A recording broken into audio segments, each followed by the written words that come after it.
So let's work with the pendulum equation. So our pendulum equation, as you discovered the other day with the TikTok lab, only varies with the length of the pendulum. And that length determines the period, or tau, of your device.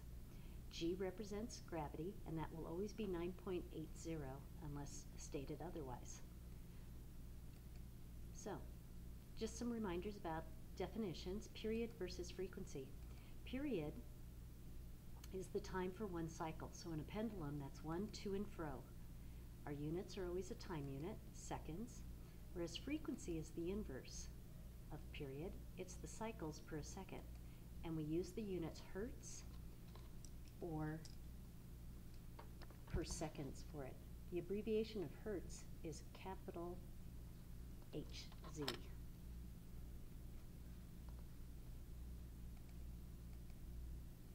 Now, if you look on your equation sheet for light, you'll see that frequency is the inverse of period, and you can just write it F equals 1 over tau, and period is the inverse of frequency, so 1 over F.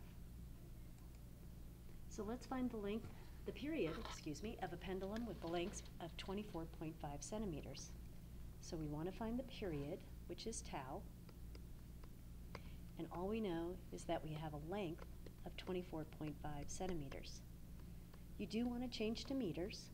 Divide by 100, 0.245 meters. G will be our 9.80 meters per second squared. So tau is equal to 2 pi, the square root of L over G.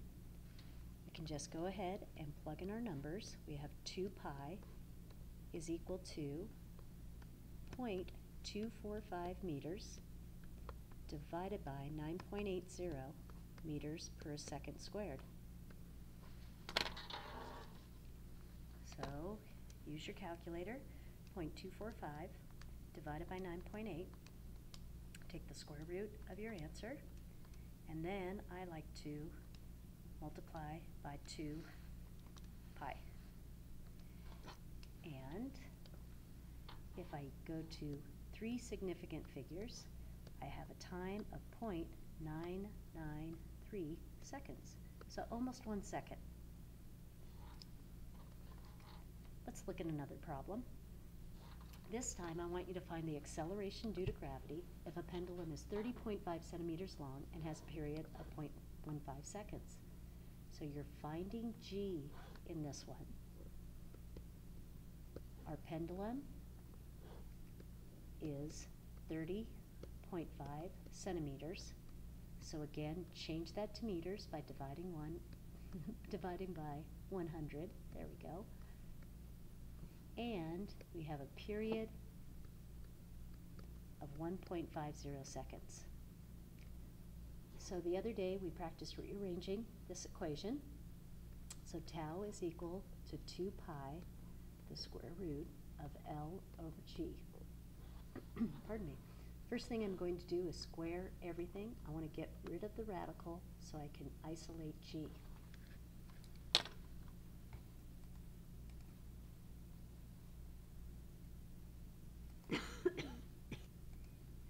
So, sorry, had a little bit of cough there.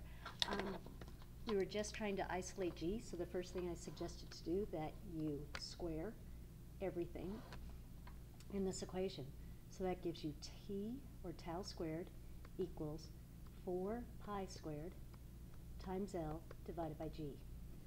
We're isolating G, so I'm going to write it over here.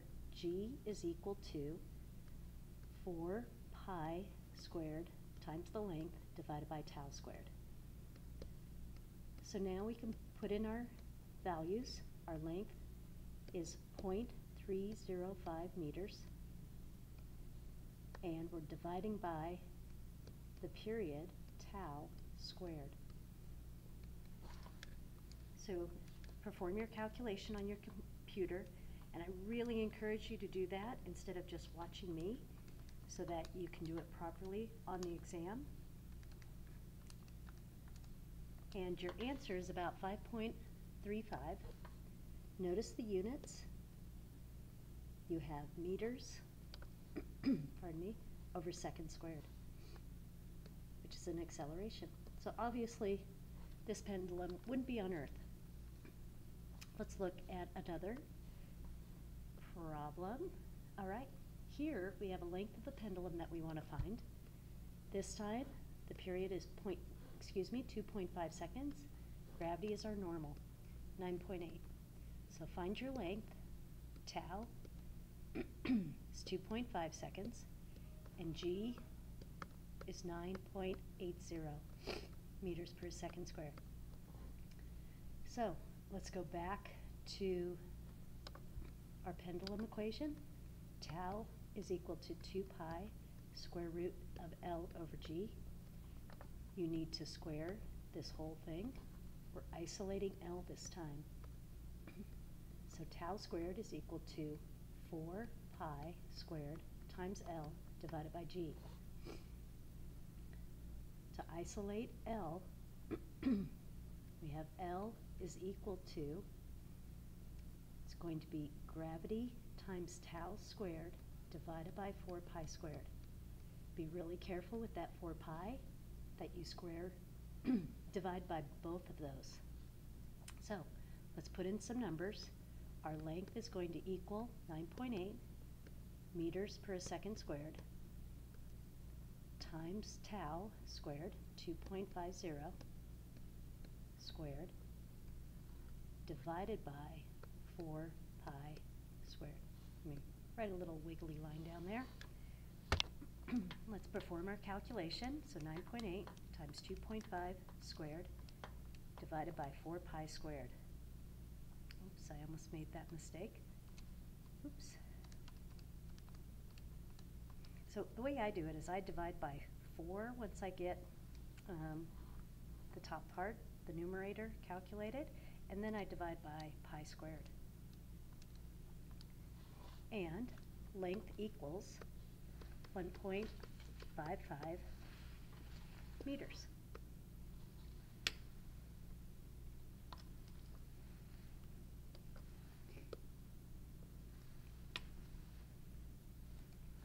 All right, we have one more. It says find the length of a pendulum that completes 14 cycles in 4 seconds. Assume gravity to be 9.8. So again, we're finding length. This time, they don't give us our tau, but remember tau is time over cycles, so it's 4 seconds over 14 cycles. You don't express the cycle as a unit, but you can say 1 cycle takes 0.28, I'm going to use 5.7 seconds, all right, a little bit extra sig figs. We know G is 9.8 meters per second squared.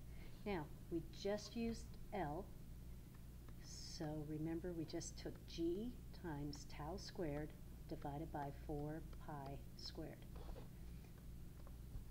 Let's plug in our numbers, and we have 9.8 meters per second squared times,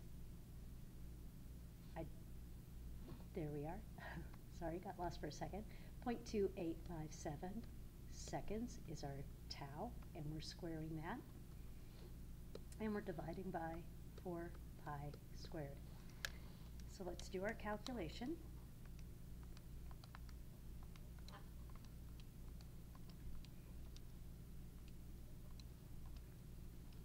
And I have a value, and I hope you do too, of 0.0203.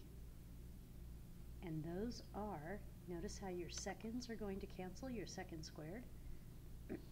So these are meters. Now, you might remember the other day I suggested maybe express it in centimeters, and some of you expressed it in millimeters, so I think that would be a good idea too.